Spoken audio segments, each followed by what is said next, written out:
I'm Mara Webster within Creative Company, and thank you so much for joining us for one of our talks today. Today, we're joined by the fantastic Jessica Plummer to talk all about her latest series, The Girl Before. And I know that in researching and preparing for this role that you worked with a bunch of different people, from an acting coach to a therapist that you spoke to about your character, and was interested kind of starting with the acting coach that you worked with and breaking down some specific scenes, what the specific scenes were that you really wanted to be able to dive into the minutiae of some of the details for that had a lot more complexity and layers to them. So we literally went through all of the scenes, and just kind of discussed like the difference of our opinions of like how to approach each one of them. And one of the main things that I took from working with Giles, his name is Giles, he gave me this technique where he would give me like an instrumental as the theme of Emma's emotion of how she's feeling in that scene.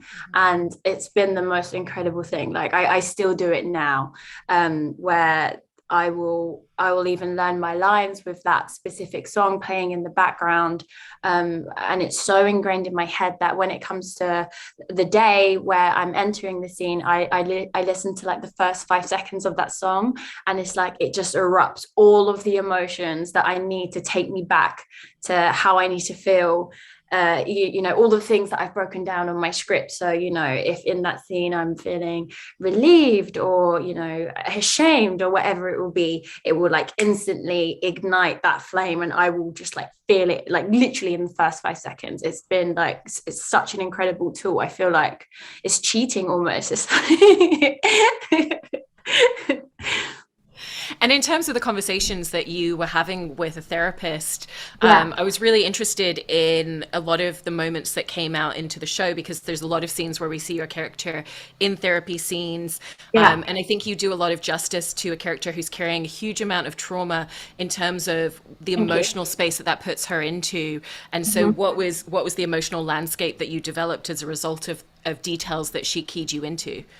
So thank you for your compliment. And I think that was the most, one like really important for me playing Emma, is that I wanted it to be real. I wanted to portray, someone going through these like horrible, horrific things in a way that, should someone be watching and have been through that, be able to, recognize that rather than see someone pretending. And so just like different coping mechanisms that someone might do, not necessarily just in the scenes where she's talking about that trauma or within that trauma, just like it could be like completely unrelated, but you might see her like doing deep breathing or counting, and just like the real life of somebody that's been through that, like how they would cope day to day, and just always remembering that just as an undercurrent in all of the scenes that I do, so not just the ones that are super heavy. And I think that really helped, just adding like that extra layer to each performance, each scene. And in the therapy scenes, it's putting your character in such a place of vulnerability where she's Yeah. opening up a lot, but it's always that balance of opening up and then still trying to hold on to things a little bit and navigate the space that you're going into for the first time.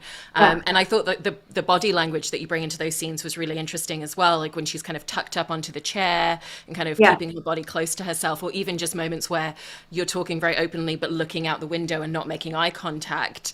Yeah. And so, what was it like shooting a lot of those scenes and really finding those small details within them?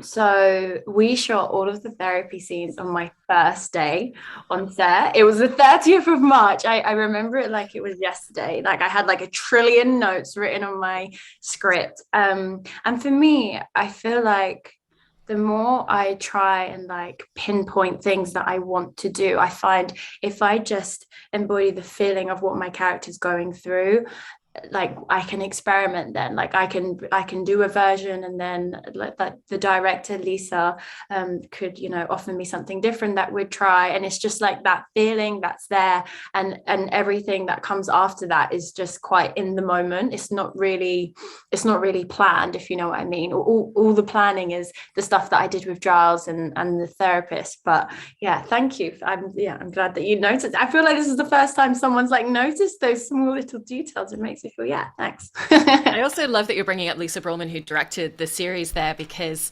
in the way that you talk about working with her, it sounds like she really valued your perspective and the rest of the cast and everything that you were bringing to this character and a lot of the ideas that you had. And at the same time, still gave really clear direction. And I think there's such a unique skill for directors to be able to balance both of those spaces. And so for you, how did she really set about giving you the freedom and yet also, you know, giving you the details that you needed? I think just from day one with Lisa, from even just the audition, she made me feel incredibly safe. I feel like, you know, she was a director for everybody and you know, a leader in all of this, but also a friend. And it felt like she had her version of what she wanted to happen in the scene, but also she would trust people to you know, bring forth their like perspective of something, and we'd always experiment and try different things, and it just felt really safe. And so you felt like, you know, you could do the scenes like where Emma's going crazy, drinking, dancing around. You just felt it was just such a, which I think is so important, especially when playing a character like that is quite delicate, to feel secure within the environment that you're working. And like Lisa, I feel like we still WhatsApp each other. She's a friend as well as a wonderful director. And in the show, your character's moving into this house that has such an extensive set of rules and even this really in-depth questionnaire. You know, and we get to see snippets of that. We learn what some of the rules are. We know that you only have one closet to keep all of your personal belongings, that you can't have any items or coasters on the coffee table. You know, and throughout the series, we get to see some of the questions with the agree, disagree that they had to respond to. But did you all talk about what you felt like a lot of the other rules were that weren't necessarily called out in the script, but would have affected the way that your character's living and moving around the house? So I feel like personally, Emma didn't really care about that questionnaire. I feel like for me, like approaching those questions was as you know, playing Emma, didn't need to put too much weight on deciding what Emma's opinion on that was, because she just saw it as I don't really care. I mean, I think she broke probably every, in fact, I think Edward even said to her at a point, "You've broken every rule in the house." But I love the fact that, you know, the questions were there for the audience to watch as well. Like I love things like that when people ask you questions like that. I love a questionnaire. I do them on the internet for fun. Like I just feel like, oh, what kind of personality trait am I? What is my love language? But yeah, no, I don't think Emma cared in the slightest. But it also feels like part of the appeal in living in a house like that for her is kind of going back to what you were saying before about a lot of the defense mechanisms that she's trying to build for herself. And so for you, was it a real psychological space where she likes the idea and the manifestation of having a real structure and order, because there's been so much in her life that she hasn't been able to control with the trauma that she's now carrying? Yeah, I feel like for her, initially moving into that house was like, this is my fresh start. Like I'm gonna do over in this house where, you know, I don't need to think about the trivial things because the answer is just there for me. Like I don't even need to think about how long I need to brush my teeth because the toothbrush will just stop automatically. And I think, yeah, I mean, the house was a place of security. Edward, you know, was a person of security for her. But I think it was just her way of just like wanting to distract herself from dealing with things rather than, you know, like working through it. It was like a distraction, which, yeah, maybe wasn't a good thing. And the location's really fantastic that you were shooting in. And I know that it was a constructed set, but where they really built out the two levels, and was interested in some of the logistics that came with filming it there, because I know that one of the things was you weren't even allowed to actually walk up and down that cement staircase. And if you did, it was a safety harness or a stunt double. Yeah. Or the first AD would scream at you if your little toe touched step number 4.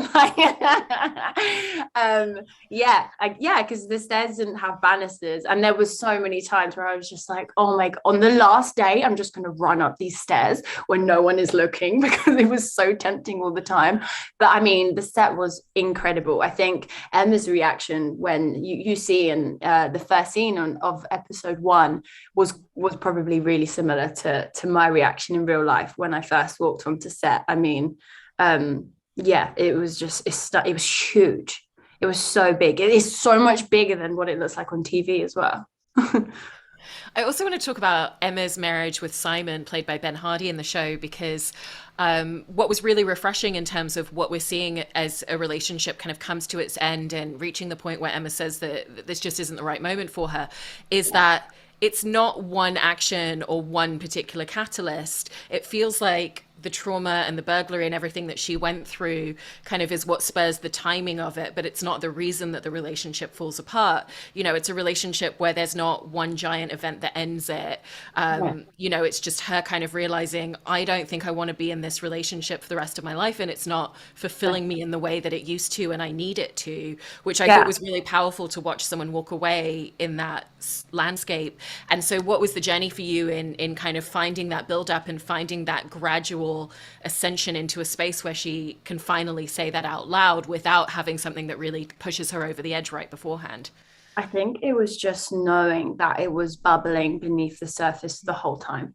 Like from the first scene where you see her in therapy speaking about her relationship, you know that, you know, something's up. I think it's not only that she's not fulfilled in the relationship. I think her tie with Simon is also a tie to a lot of her trauma, and she wants to leave. She wants to forget that that's even happened. She's denying it. She's hiding it from the police, from everybody. No one knows what has happened. However, it's connected. She's she has to deal with it on a day-to-day basis because of this relationship that her boyfriend has with that person. And so I think there's that, like trying desperately because, although he says the wrong thing at the wrong time, she does love him. But I think, yeah, it just gets all too much. There's this new house, there's this new guy, and it would just make her life easier if she could just put all of that to bed. Yeah. And one of the things that we kind of see him saying that is a little bit of a trigger to her is Yeah. him saying we were burgled, and she really looks at it as I was burgled because he wasn't Mhm. home when it happened. Yeah. And I thought that was a really interesting space between the two of them. And so did you feel like a lot of the distance that develops in the relationship also just comes from going through this thing that she can't really communicate to him, and he doesn't really understand exactly what she's feeling because he wasn't there at that moment? Yeah, and I think also just like feeling like, you know, I don't know, those guys that just don't want to kind of accept like this is the story of what happened. Like I'm going to play the big macho man, and it's just exhausting to have to witness the whole time.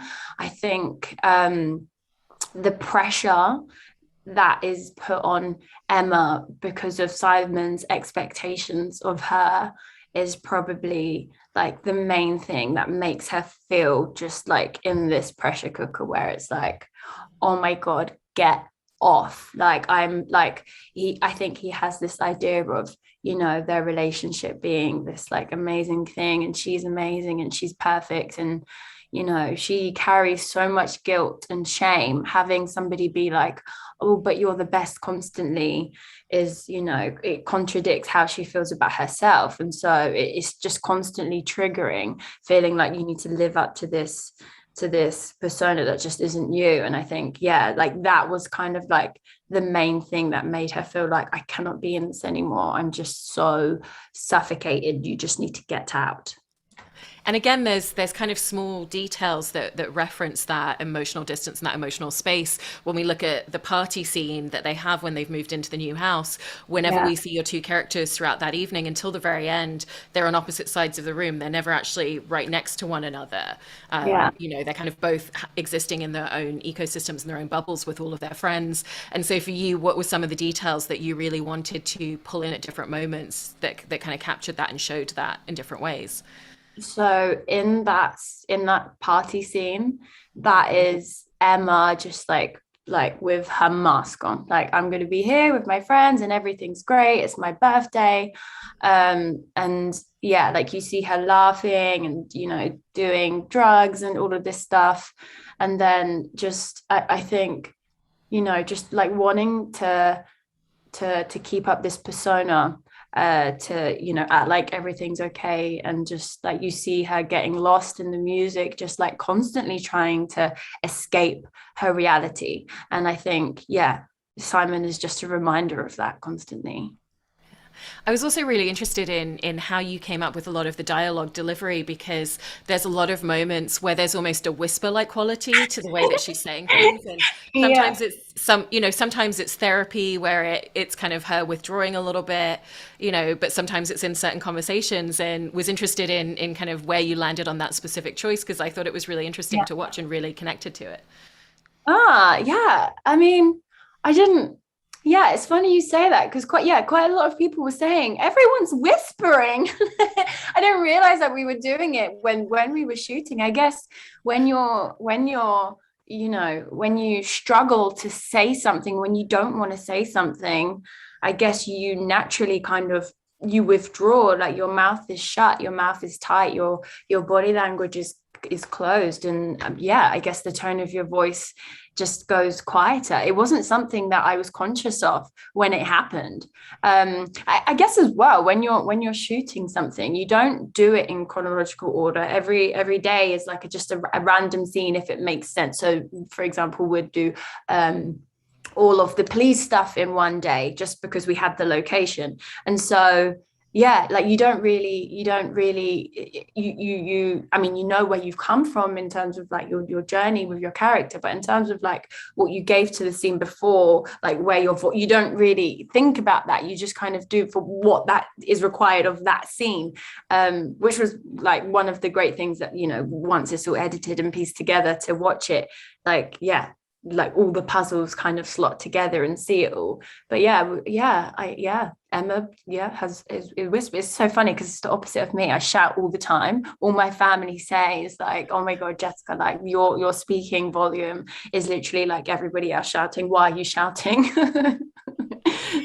You were also touching there upon the, scenes at the police station. And I Mhm. was interested in the moments that we see Jessica right before she goes into the courtroom and right after she Uh-huh. comes out, because we don't see on screen what happens in the courtroom.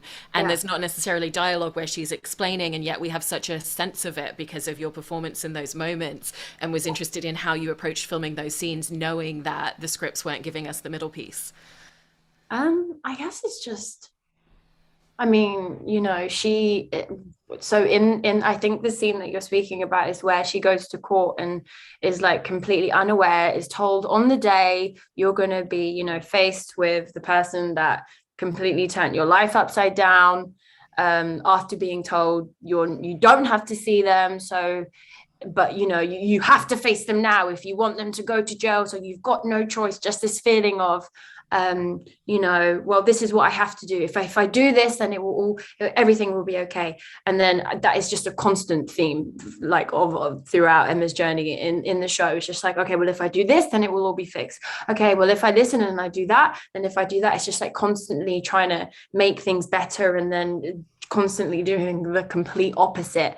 And yeah, I think in that scene, even though without the middle piece, just yeah, like staying true to that feeling of just like not having control, but like so desperately like wanting to have control, and like but like wanting to fix it but wanting to run away at the same time. And I mean, I've personally not gone through this stuff, but just connecting it to things that can resonate, like similar feelings of just feeling like out of control. Yeah. I also, one of the other collaborators on the show that I was interested in hearing a little bit about your work with is Ito O'Brien, who was the intimacy Yes. coordinator on the Yes. show. I mean, she's done so many phenomenal shows, including I May Destroy You. Oh my Um, god, she's done everything. She's yeah. force. But I love something that you were saying about working with her and finding the choreography almost like learning dance choreography, where it's very much about kind of the beats and the movement. And so I was just interested Mhm. in hearing a little bit more about how she worked with you specifically on this show. Okay, so we would have rehearsal. We'd all show up on a day that like we're not shooting. We would do a warm up together. We would all, just make the environment feel super, super safe. I personally have, this was my first experience of doing scenes of this nature. So I was kind of just like trying to act like, yeah, I don't care. This is easy. But at the same time, kind of being like, oh my God, on the inside. Um, but yeah, it's like we figure it out all together. Like she will get involved and like go through it and show you what it needs to look like. If she feels like, it will look more realistic if, your body is moving in this way, or if your breath is like this. And it's just, so you have all of the beats and all of the movements. As you said, it's literally like a dance routine, and then she will list it all out for you. You can memorize it, and yeah, so that on the day it's just like any other scene. But the main thing that you get from working with users, you just feel so safe, you feel so comfortable, and that is the main thing for scenes like that. And obviously, well, just everyone involved made me personally feel really safe. Hopefully I did the same for other people. Yeah, that's really wonderful to hear. And then I know that for you as well, that you kind of intentionally didn't pay attention to the script moments for Gugu Mbatha-Raw's character. When you're watching the show as an audience member, the show creates a lot of parallel moments between the two of them. And, they're both very individual, unique characters, but there's slight kind of similarities that the show intentionally brings together. Yeah. Did you know right from the very beginning that it was important for you to really just focus on Emma as a character and to not think about those parallels and those connections between these two women, especially because your character is playing someone who lives in the house, 3 years before hers? Yeah, and also, yeah, I was there in the like I've obviously read all parts of the script, but in terms of just like when it came to planning each scene, it was just my character didn't even know of Jane's existence. There was just absolutely no point. It just wouldn't serve me in any way, and I'm glad that I didn't pay too much attention, because yeah, like being able to watch it was like a treat for me. And also I feel like had I have paid more attention, I mean, Gugu, she's incredible, I just would have wanted to copy her. And I feel like our characters, although we have so many similarities, we are quite different. So yeah, they're like, do you know what, saying that we're quite different, I remember when for the first time I watched the trailer, my daughter didn't know who I was. She kept saying, "Who's that?" I was like, that's my mummy's friend. That's not me." She was so confused. But yeah, I feel like apart from our physical similarities and the similarity in that, we were both coming from, dealing with trauma, we were quite different. And then I wanted to jump back to talking about when you first got the role, because you've mentioned that there was that kind of brief moment of feeling a bit of imposter syndrome and it feeling a little bit overwhelming, which I think is really natural. Very frequently happens when jumping onto new projects within the Yeah. creative space. And so for yourself, when you have those moments and those feelings, how do you kind of push through them and navigate that as a performer and a creative?